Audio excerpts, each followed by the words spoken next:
한 줄 요약. 손녀 결혼식장에서 만난 병원 재단. 이사장이 35년 전 집을 나간 친어머니일지도 모른다는 의심이 시작된 날. 손녀 결혼식에서 본 낯선 여인. 저는 지금 69입니다. 성북동 골목에서 국밥집을 혼자 지켜왔어요. 외동아들 하나를 키웠습니다. 그 아들 민수가 의사가 됐고요. 오늘은 제 첫 손녀 수진이의 결혼식이에요. 저는 신랑 외할머니 자격으로 식장 입구에 섰습니다. 하객분들을 맞이하는 자리였어요. 신부 측 혼주는 부부가 나란히 서 계셨는데 우리 쪽은 며느리가 일찍 세상을 떠나서 저와 아들 둘만 서 있었습니다. 어깨에 힘을 주려 했지만 한쪽이 허전한 느낌은 어쩔 수 없더라고요. 축하 인사를 받으면서도 저는 자꾸 옆을 돌아봤어요. 혹시라도 옛날 이웃 중에 저를 알아보는 분이라도 계실까 싶어서요. 그때였습니다. 로비가 술렁이기 시작했어요. 병원 이사장님 오셨답니다. 사람들 속삭이는 소리가 들렸어요. 저는 고개를 돌렸습니다. 검은 한복 저고리에 진주 목걸이를 한 머리가 희끗한 여자분이 보였어요. 비서 2명과 함께 들어오고 계셨습니다. 그분이 우리 손녀 사돈이래요. 대학병원 재단 이사장이래요. 아들이 근무하는 병원의 큰손이라고도 했습니다. 국밥집 단골 손님들이 웅성거렸어요. 텔레비전에서 몇 번 봤다면서요. 저는 처음 보는 얼굴이라고 생각했습니다. 예를 갖춰 허리를 숙였어요. 그런데 그분이 손을 내미셨어요. 제 손을 꼭 잡으시는 순간 숨이 턱 막혔습니다. 마른 손등에 난 가느다란 흉터줄 하나. 어릴 때 부엌 아궁이에 넘어져 대었던 제 손을 잡아 끌다 같이 대인 자리. 그 자리와 똑같았어요. 여자분의 옆모습이 돌아가는 순간 저는 얼굴을 봤습니다. 눈꼬리가 살짝 처진 눈. 웃을 때 한쪽 입꼬리가 먼저 올라가는 버릇. 35년 전 빚쟁이들에게 쫓기다가 오늘 밤만 참으라며 저와 남동생을 두고 집을 나간 친어머니와 닮았다 정도가 아니었어요. 거의 같은 얼굴이었습니다. 저는 얼어붙은 채 서 있었어요. 인사를 제대로 못했습니다. 여자분은 저를 모르는 사람 보듯 정중하게 웃으며 말씀하셨어요. 수고가 많으십니다. 손녀가 참 예쁘다고 들었어요. 다정한 말투였습니다. 기억 속 어머니 말씨와 겹쳤어요. 그런데 그분 눈에는 저를 알아본 기색이 전혀 없었습니다. 저는 제가 헛것을 보고 있다고 생각했어요. 마음을 다잡으려 애썼습니다. 하지만 의자에 앉을 때마다 여자분의 손등 흉터가 떠올랐어요. 눈과 주름도 자꾸 생각났습니다. 식이 시작됐어요. 사회자가 양가 어른을 소개할 때 저는 제대로 서 있지도 못했습니다. 어머니 괜찮으세요? 아들이 팔을 잡고 물었어요. 저는 감격해서 그렇다고 얼버무렸습니다. 실은 심장이 너무 세게 뛰고 있었어요. 예식장 안은 환했습니다. 손녀는 정말 예쁜 신부였어요. 신랑도 반듯한 청년이었습니다. 축하 노래가 울려 퍼졌고 하객들은 박수를 쳤어요. 그런데 저는 그 순간에도 재단 이사장이 앉은 자리만 계속 봤습니다. 그분도 한 번씩 저를 바라보는 것 같았어요. 아니, 제 착각인 것 같기도 했습니다. 피로연이 시작됐습니다. 저는 손님들 식사 자리를 챙기러 돌아다녔어요. 그러다가 멀리서 봤습니다. 재단 이사장이 병원 사람들과 함께 별도로 마련된 방으로 들어가시는 모습을요. 저는 한참을 문 앞에 서 있었습니다. 그냥 돌아서면 평생 후회할 것 같았어요. 무작정 들어가자니 아들 체면이 걱정됐습니다. 손이 떨렸습니다. 목이 바짝 말랐어요. 그때 아들이 저를 찾아왔습니다. 어머니 저녁에 시간 괜찮으세요? 재단 이사장님이랑 사적인 자리 하나 만들게요. 어차피 우리 병원 후원해 주시는 분이라 인사드리면 좋다고 하셨어요. 저는 너무 놀라서 손을 내저었습니다. 괜찮다고 말했어요. 하루만 더 시간을 달라고 했습니다. 아들은 고개를 갸우뚱했지만 알겠다고 했습니다. 집으로 돌아왔습니다. 저는 깊은 밤까지 잠을 못 잤어요. 서랍을 뒤져 오래된 상자를 꺼냈습니다.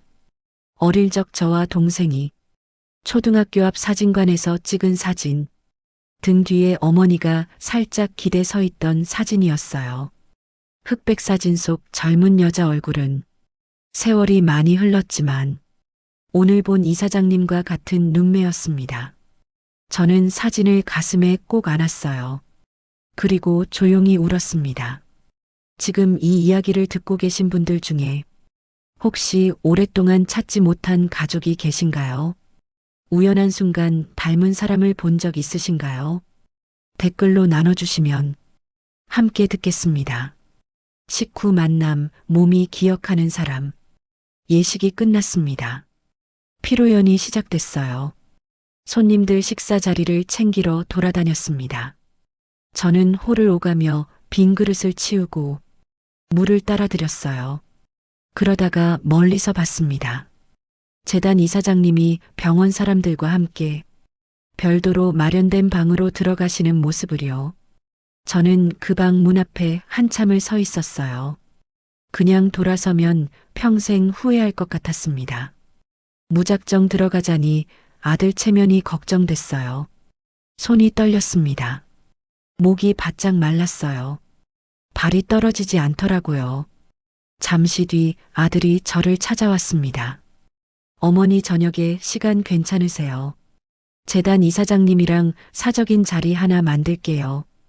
어차피 우리 병원 후원해 주시는 분이라 인사드리면 좋다고 하셨어요. 저는 너무 놀라서 손을 내저었습니다. 괜찮다고 말했어요. 하루만 더 시간을 달라고 했습니다.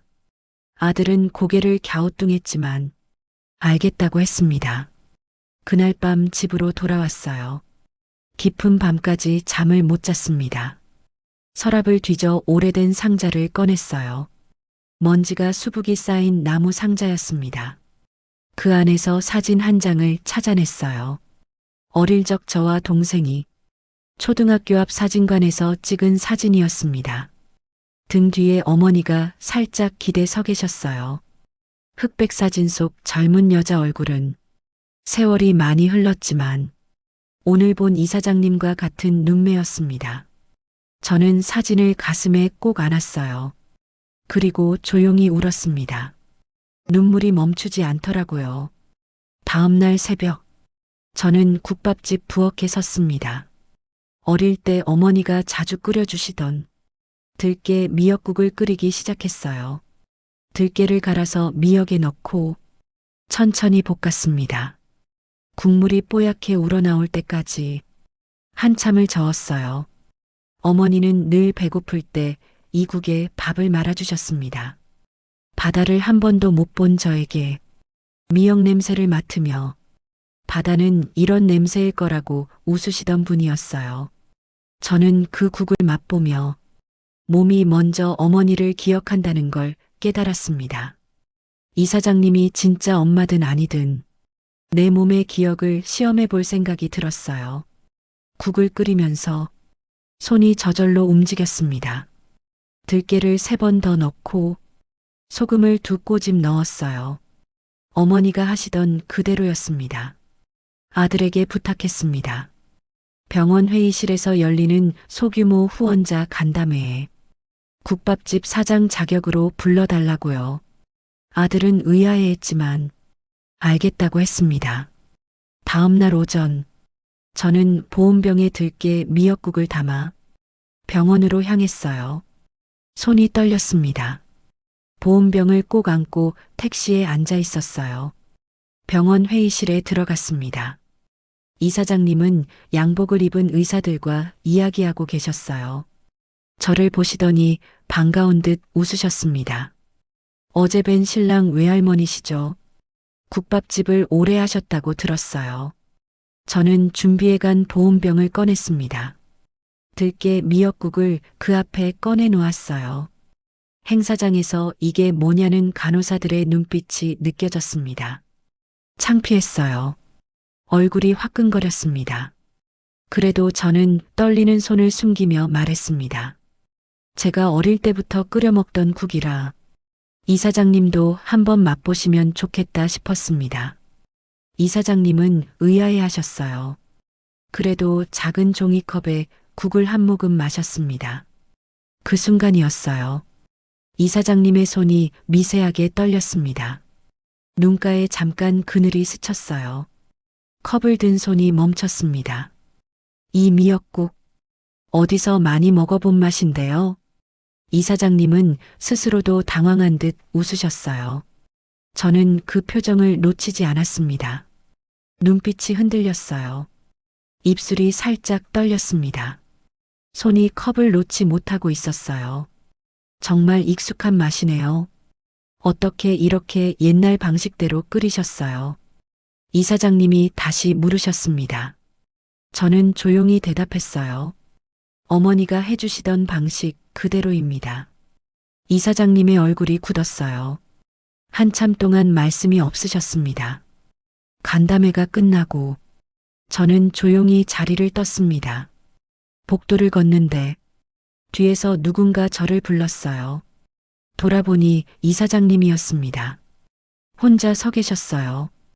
비서들도 없이 그냥 혼자요. 잠깐만 이야기 나눌 수 있을까요? 이사장님의 목소리가 떨렸습니다. 저는 고개를 끄덕였어요. 우리는 병원 로비 한쪽 벤치에 앉았습니다. 한참을 말이 없었어요. 이사장님이 먼저 입을 여셨습니다.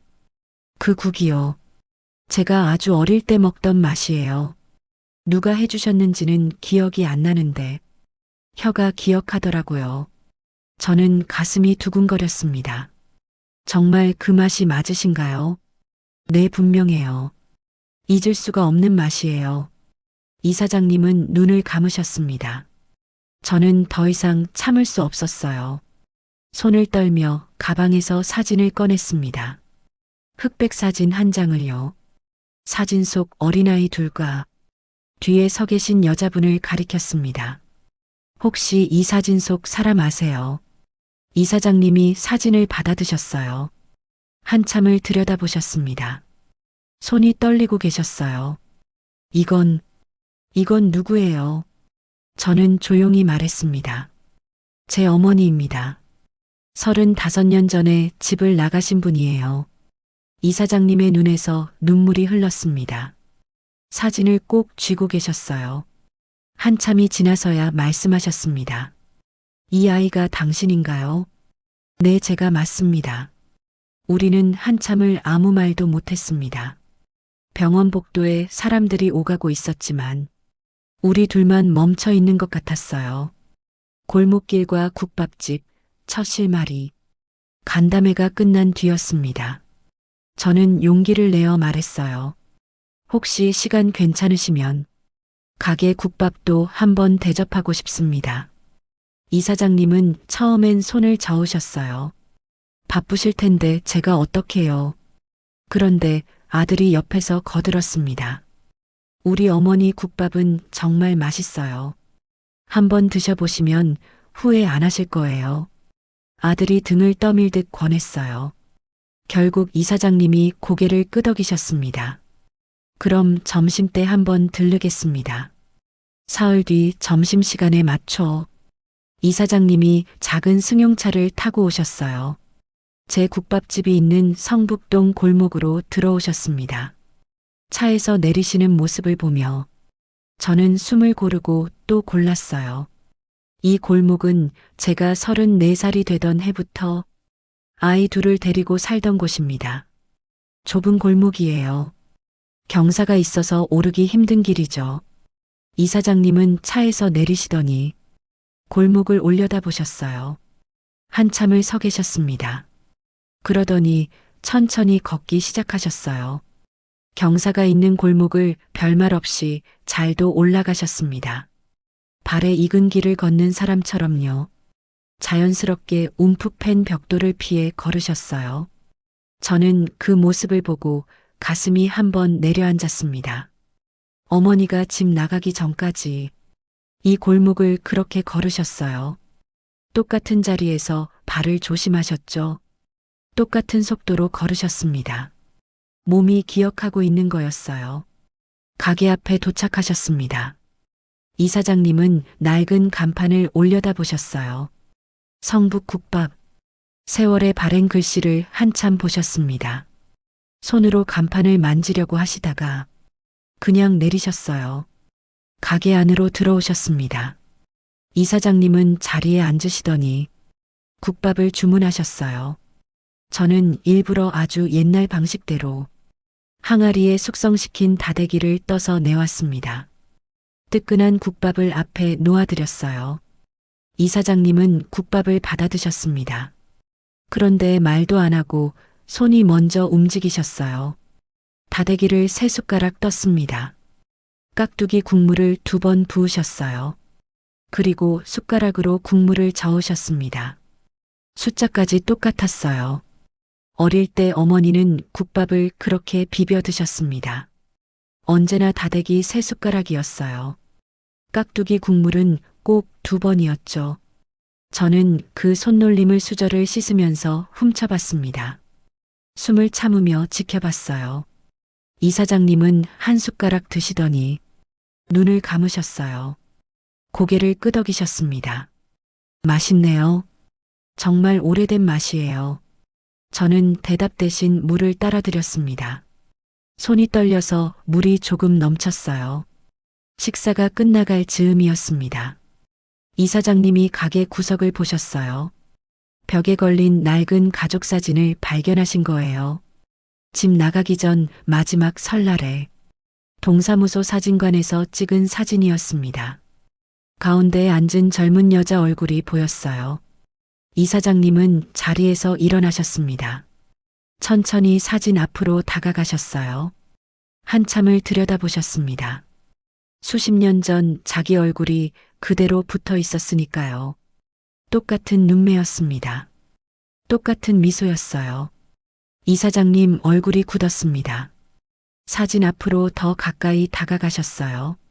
손을 뻗어 사진을 만지려 하셨습니다. 그러다가 손을 거두셨어요. 한참을 말씀이 없으셨습니다. 저는 뒤에서 지켜만 봤어요. 이사장님이 조용히 물으셨습니다. 이분이 누구세요? 나와 닮은 사람이네요. 이 동네 분이셨나 봐요. 저는 그 말에서 느꼈습니다. 이사장님이 이미 무언가 알고 계시다는 걸요. 닮았네요가 아니었어요. 똑같은 얼굴이었으니까요. 저는 조용히 대답했습니다. 제 어머니입니다. 35년 전 모습이에요. 이사장님이 고개를 돌리셨습니다. 저를 똑바로 보셨어요. 눈에 눈물이 고여 있었습니다.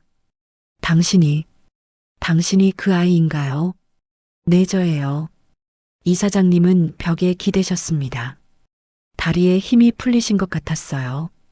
저는 얼른 의자를 가져다 드렸습니다. 앉으세요. 이사장님은 의자에 주저앉으셨어요. 한참을 고개를 숙이고 계셨습니다. 어깨가 떨리고 계셨어요. 우는 건지 참는 건지 알 수 없었어요. 저도 그 옆에 섰습니다. 말이 나오지 않았어요. 가게 안은 조용했습니다. 손님들이 다 나가고 우리 둘만 남았어요. 시계 소리만 째깍거렸습니다. 한참이 지나서야 이사장님이 말씀하셨어요. 미안해. 정말 미안해. 그 말 한마디였어요. 저는 눈물이 났습니다. 그동안 참았던 게 터져 나왔어요. 괜찮아요. 이제 만났잖아요. 우리는 한참을 그렇게 있었습니다. 가게 밖으로 햇살이 들어왔어요. 골목에서 아이들 뛰노는 소리가 들렸습니다. 35년 만에 어머니와 딸이 다시 만난 순간이었습니다. 혹시 방송을 듣는 분들 중에 어릴 때 집을 나간 가족이 계신가요? 오랜 시간이 지나 다시 만난 적 있으신가요? 댓글로 자신의 사연을 나눠주시면 함께 듣겠습니다. 첫 반전, 숨겨진 30년의 시간.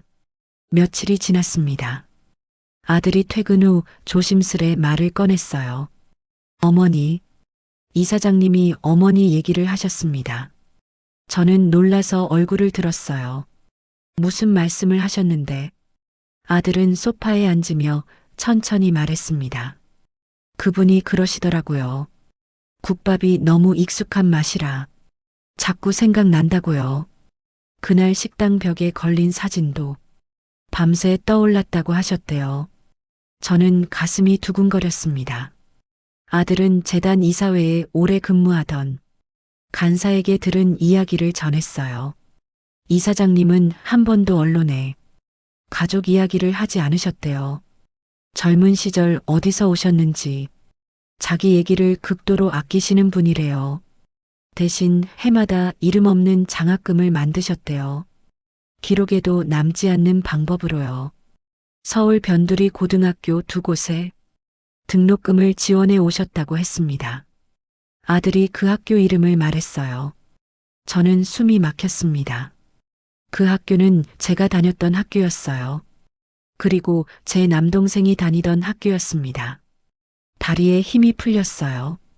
의자에 주저앉을 뻔했습니다. 어머니 괜찮으세요? 아들이 저를 붙잡았어요.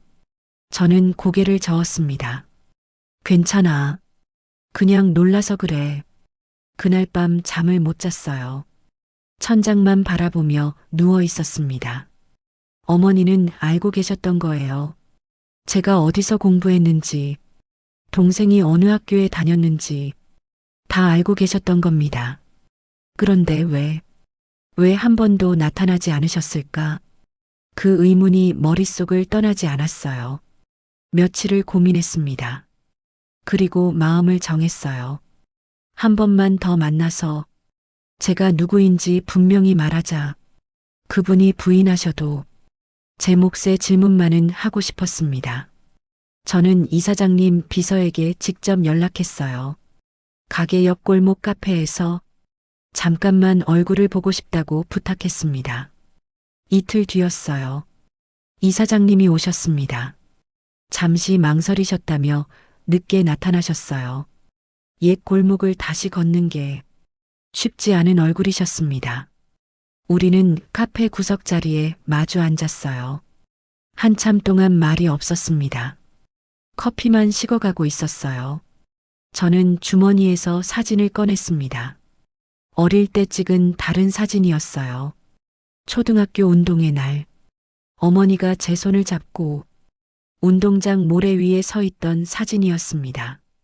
사진 속 여자는 지금 제 앞에 앉은 분과 같은 눈매였어요. 같은 미소였습니다. 저는 조용히 말했습니다. 제가 누구인지 한 번만 봐주세요. 이사장님의 얼굴이 굳었어요. 사진을 받아드셨습니다. 한참을 들여다보셨어요. 손이 떨리고 계셨습니다. 저는 떨리는 목소리로 말하기 시작했어요. 35년 전 이야기를요. 아버지의 폭력, 빚쟁이의 협박, 아궁이 옆에서 엄마가 제 손을 잡고 오늘 밤만 견디면 내일은 빚이 정리될 거라고 하신 말. 그리고 그날 밤 어머니가 문고리를 잡고 다시 들어오겠다던 약속만 남기고 사라지신 이야기를 했습니다. 저는 그 뒤로 국밥집 설거지부터 새벽 청소까지 하며 동생과 살았다고 말했어요. 혼자 살아왔다고 했습니다. 이사장님은 처음에 고개를 저으셨어요. 아니에요. 그게 아니에요. 하지만 제가 골목길 구조를 말했어요. 아궁이 위치를 말했습니다. 손등 흉터 생긴 날을 말했어요. 그때 부엌에서 라면을 끓이다가 제 손을 잡아당기시다가 같이 데인 날을 이야기했습니다. 이사장님은 결국 눈을 감으셨어요. 그리고 고백하셨습니다. 나는 안다. 너를 안다. 처음부터 알고 있었다. 저는 숨이 멎는 것 같았어요. 처음부터요. 네, 처음부터. 이사장님은 천천히 말씀하셨습니다. 국밥집 간판이 처음 걸리던 날부터 몇 년에 한 번씩 멀리서만 지켜봤다고 하셨어요. 제가 결혼하고 아이를 낳은 뒤에도, 손녀가 병원에 입원했을 때도 병실 문틈에서 멀리 바라보고만 있었대요. 자신이 직접 나서면 제 삶을 또 흔들까 두려웠대요. 그래서 이름을 감추고 장학금과 재단만으로 멀리서 돕는 길을 택하셨다고 했습니다. 저는 충격을 받았어요. 분노가 올라왔습니다. 그런데 동시에 서운함도 밀려왔어요. 안도감도 느껴졌습니다. 여러 감정이 한꺼번에 몰려왔어요. 말을 잃었습니다. 왜요? 왜 그러셨어요? 전화 한 통만 하셨어도, 편지 한 장만 보내셨어도 제 인생이 얼마나 달라졌을지 아세요? 저는 울면서 물었습니다. 이사장님은 고개를 떨구셨어요. 미안해. 정말 미안해. 하지만 나는 내 앞에 설 자격이 없었어. 왜요? 왜 자격이 없으세요? 엄마잖아요. 제 엄마시잖아요. 이사장님은 눈물을 흘리셨습니다. 한참을 우셨어요. 그러다가 천천히 말씀하셨습니다. 내가 너를 버린 게 아니야. 나는 너희를 살리려고 집을 나간 거야. 그날 밤 이야기를 시작하셨어요. 35년 전 그날의 진실을요. 어머니의 고백과 또 다른 의심. 이사장님은 조심스레 자신의 이야기를 시작하셨어요. 그날 밤 집을 나간 게 아니라 우리 세 식구를 살리기 위해 빚쟁이를 만나러 간 길이었다고 하셨습니다. 집주인 명의로 잡힌 집을 지키려면 차용증을 새로 써야 했대요. 그 안에는 저와 동생을 담보처럼 적는 문장이 있었대요. 그 종이에 도장을 찍을 수 없었대요.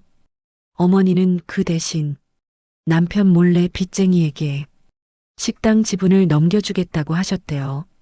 하지만 협상은 깨졌어요. 그날 밤 늦게 집으로 돌아오려는 길에 다른 빚쟁이 한 명이 저와 동생이 있는 집으로 향했다는 전화를 받으셨대요. 어머니는 뒤늦게 집 근처에 도착하셨을 때 우리 집이 이미 경찰차와 구급차로 둘러싸여 있었다고 하셨어요.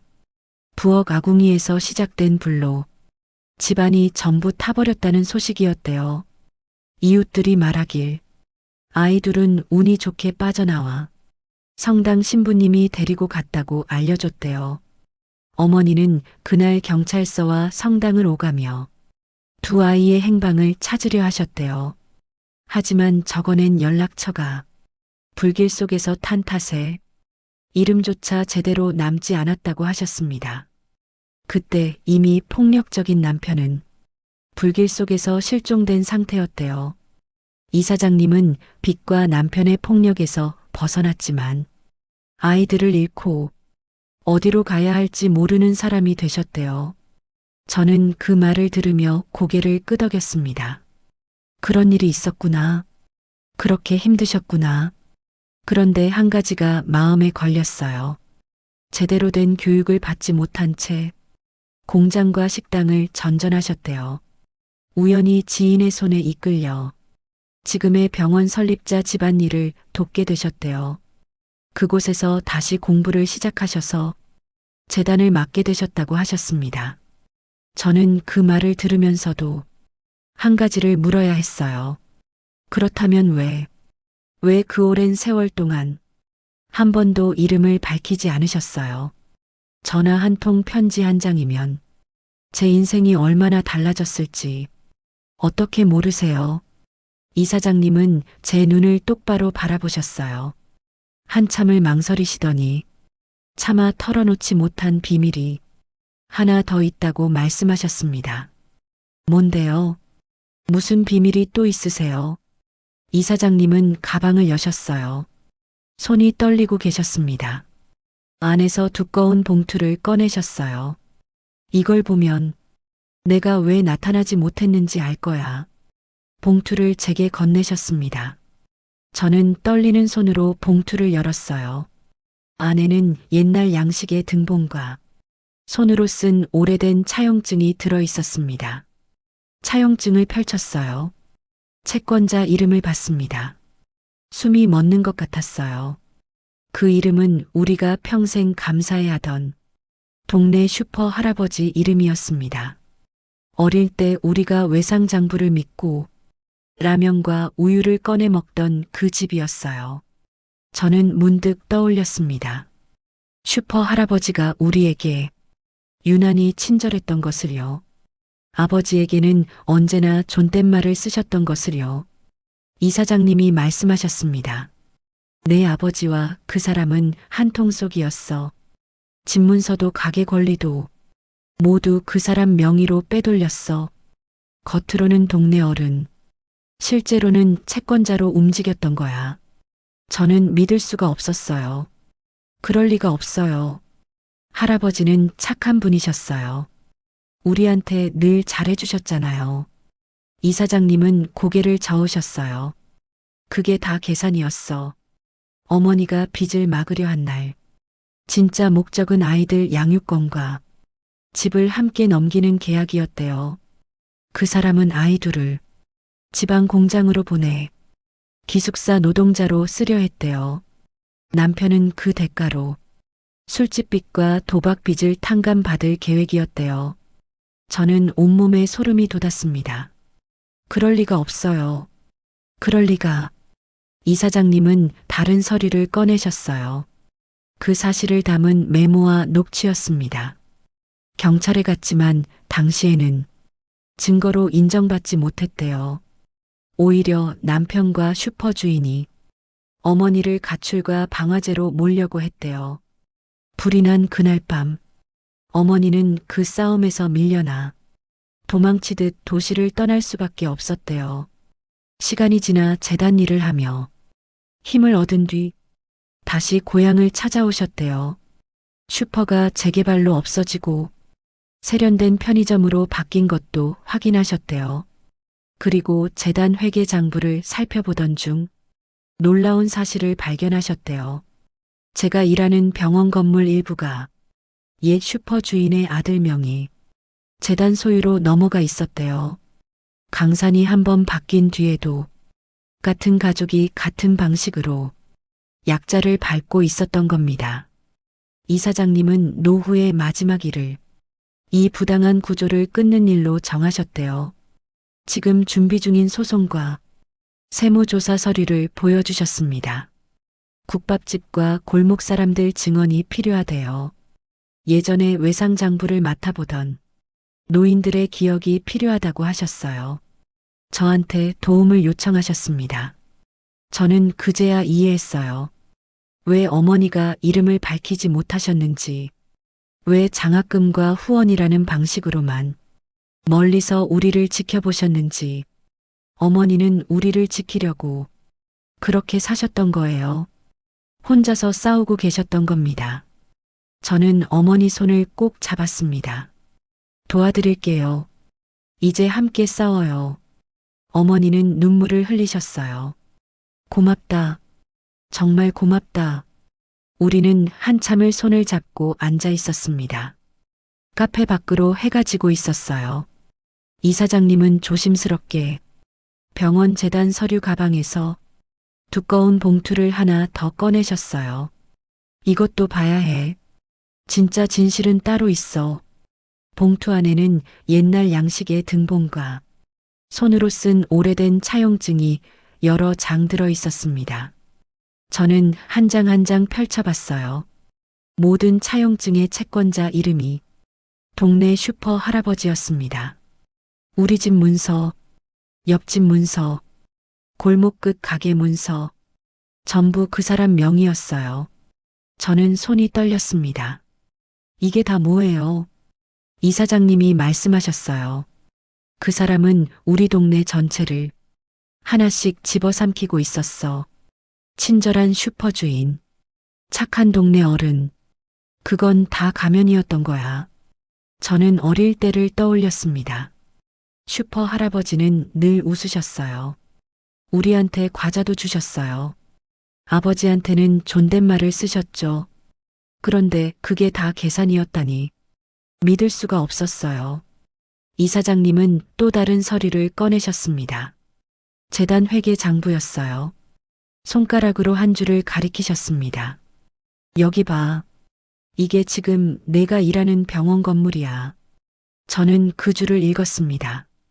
건물 일부 소유주가 슈퍼 주인의 아들 명의로 되어 있었어요. 재단 명의를 빌려서 실제로는 개인 소유로 만든 거였습니다. 어떻게 이런 일이? 이사장님은 한숨을 쉬셨어요. 재개발이 진행되면서 그 집안은 더 큰 돈을 벌었어. 슈퍼는 없어졌지만 아들이 편의점 체인을 차렸고 거기서 번 돈으로 병원 재단에 투자했던 거야. 겉으로는 후원자, 실제로는 건물을 차지하려는 계획이었어. 저는 충격을 받았습니다. 그럼 우리 병원이 그 사람들 손에 넘어간 거예요. 아직은 아니야. 내가 알아차렸으니까. 이사장님은 준비 중인 소송 서류를 보여주셨어요. 세무조사 자료도 있었습니다. 병원 건물을 저당 잡고 자기 사업에 이용한 증거들이었어요. 하지만 이걸 증명하려면 옛날 골목 사람들의 증언이 필요해.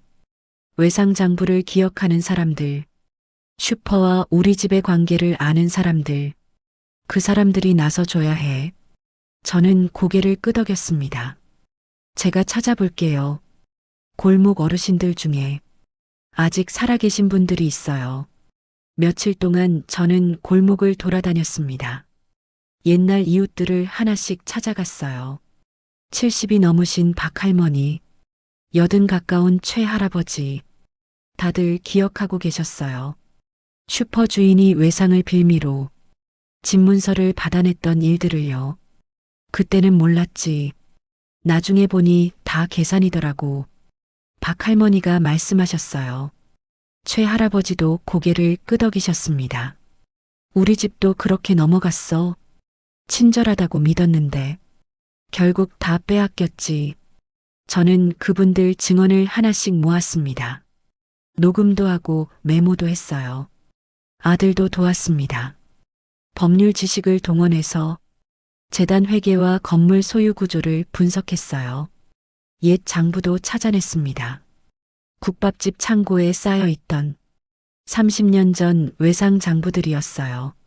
거기에는 슈퍼와 우리 집, 그리고 다른 집들의 거래 내역이 고스란히 적혀 있었습니다. 몇 달에 걸친 준비 끝에 이사장님은 재단 이사회에서 공개적으로 의제를 상정하셨어요. 옛 슈퍼 주인의 아들이 재단 명의를 빌려 병원 건물을 저당 잡고 자기 사업에 이용한 사실이 드러났습니다. 세무조사가 들어갔어요. 검찰 수사도 동시에 시작됐습니다. 뉴스에 나왔어요. 조용한 동네 재단의 이면이라는 제목으로 사건이 보도됐습니다. 저는 인터뷰에 얼굴을 가리고 나갔어요. 국밥집과 골목이 어떻게 그들의 돈놀이에 이용되었는지 담담히 증언했습니다. 방송이 나간 뒤 골목 어르신들도 하나씩 나서셨어요. 우리도 당했다고, 우리 집도 그렇게 넘어갔다고 증언하기 시작하셨습니다. 그 과정에서 아들은 이사장님이 제 친어머니라는 사실을 알게 됐습니다. 처음에는 화를 냈어요. 왜 이제야 나타났냐며 분노했습니다. 하지만 사건의 전말과 제 청춘의 상처를 듣고 조용히 고개를 숙였어요. 이해한다고 했습니다. 방송을 듣는 시니어 여러분, 혹시 주변에서 부당한 계약이나 이상한 투자 권유를 받으신 적 있으신가요? 댓글로 남기시고 꼭 전문가와 상의해 보세요. 혼자 고민하지 마시고 도움을 요청하셔야 합니다. 사이다와 회복, 노년의 선택. 우리는 조용히 움직이기로 했습니다. 아들은 법률 지식을 동원해서 재단 회계와 건물 소유 구조를 분석했어요. 밤늦게까지 서류를 들여다봤습니다. 저는 골목 어르신들과 함께 옛 장부를 들고 다녔어요. 편의점 주인과 과거 슈퍼 가족의 관계 변천사를 파악했습니다. 하나씩 퍼즐이 맞춰졌어요. 몇 달에 걸친 준비가 끝났습니다. 이사장님은 재단 이사회에서 공개적으로 의제를 상정하셨어요. 회의실은 술렁이었습니다. 옛 슈퍼주인의 아들이 재단 명의를 빌려 병원 건물을 저당 잡고 자기 사업에 이용한 사실이 낱낱이 드러났습니다. 증거는 충분했어요. 외상장부, 차용증, 회계장부, 어르신들의 증언, 모든 게 맞아떨어졌습니다. 세무조사가 들어왔어요. 검찰 수사도 동시에 시작됐습니다. 뉴스에 나왔습니다. 조용한 동네 재단의 이면. 그런 제목이었어요. 사건이 보도되자 더 많은 피해자들이 나타났습니다. 저는 인터뷰에 얼굴을 가리고 나갔어요. 국밥집과 골목이 어떻게 그들의 돈놀이에 이용되었는지 담담히 증언했습니다. 목소리가 떨렸지만 끝까지 말했어요. 우리는 아무것도 몰랐습니다. 친절한 이웃인 줄만 알았어요. 하지만 그들은 우리를 이용했습니다. 방송이 나간 뒤 반응이 뜨거웠어요. 댓글이 수천 개 달렸습니다. 저도 당했다는 사연들이 쏟아졌어요. 그 과정에서 아들은 이사장님이 제 친어머니라는 사실을 알게 됐습니다. 처음에는 왜 이제야 나타났냐며 분노했어요. 사건의 전말을 듣고도 한참을 화를 냈습니다. 하지만 제 청춘의 상처를 듣고 조용히 고개를 숙였어요. 저는 아들에게 말했습니다. 너는 이분을 이사장님으로만 불러도 좋다. 엄마를 다시 부를지 말지는 내가 결정할 거다. 아들은 알겠다고 했어요. 어머니는 눈물을 흘리셨습니다. 제 앞에 무릎을 꿇으려 하셨어요. 저는 그분의 손을 붙잡았습니다. 일으키며 말했어요. 우린 서로의 인생에서 긴 시간을 잃어버렸어요. 그렇다고 이제 남은 날까지 죄책감만 하면서 살 순 없잖아요. 어머니는 제 손을 꼭 잡으셨어요. 고맙다. 정말 고맙다. 저는 어머니를 다시 엄마라고 부르진 않았어요. 하지만 손녀에게는 외증조 할머니로 소개했습니다. 손녀 결혼식 사진 속에는 저와 어들이 있었어요. 손녀 부부도 있었고요. 그리고 한 발 뒤에서 조용히 서 계신 이사장님 모습이 담겼습니다. 소송이 마무리됐어요. 병원 건물은 다시 공익 목적에 맞게 정리됐습니다. 옛 슈퍼 집안은 벌어야 할 벌을 받았어요. 재산이 환수됐고 법적 처벌도 받았습니다. 골목 어르신들은 비로소 마음을 놓으셨어요. 이사장님은 오래 앓던 병이 있으셨어요. 몇 년 뒤 조용히 세상을 떠나셨습니다. 마지막까지 제 손을 잡고 계셨어요. 미안해. 늦어서 미안해. 그 말씀을 남기셨습니다. 유언장이 있었어요. 국밥집이 있는 골목을 재개발해서 지키기 위한 작은 기금이 남아 있었습니다. 저는 그 돈으로 가게 간판을 새로 달았어요. 가게 한쪽 벽에 문장을 하나 붙였습니다. 노년의 인생은 누군가의 빚이 아니다. 내 삶은 내가 선택한다. 그 문장을 볼 때마다 어머니가 생각납니다. 35년을 혼자 싸우셨던 분, 끝까지 우리를 지키려 하셨던 분, 이제 저는 69입니다. 국밥집을 여전히 지키고 있어요. 손님들이 오시면 따뜻한 국밥을 내어드립니다. 가끔 벽에 붙은 문장을 보며 고개를 끄덕이시는 분들이 계세요. 그럴 때마다 저는 생각합니다. 우리는 각자의 삶을 스스로 선택할 수 있다고, 누구의 빚도 아니라고. 아들은 여전히 병원에서 일합니다. 손녀는 행복하게 살고 있어요. 저는 이제 혼자가 아닙니다. 비록 늦었지만 어머니를 다시 만났고 진실을 알게 됐습니다. 용서는 아직 완전하지 않아요. 하지만 이해는 하게 됐습니다. 그것만으로도 충분하다고 생각해요. 오늘도 국밥집 문을 엽니다. 골목에 햇살이 들어와요. 69의 삶이 여기서 다시 시작됩니다. 지금 이 방송을 듣는 분들에게 말씀드리고 싶습니다.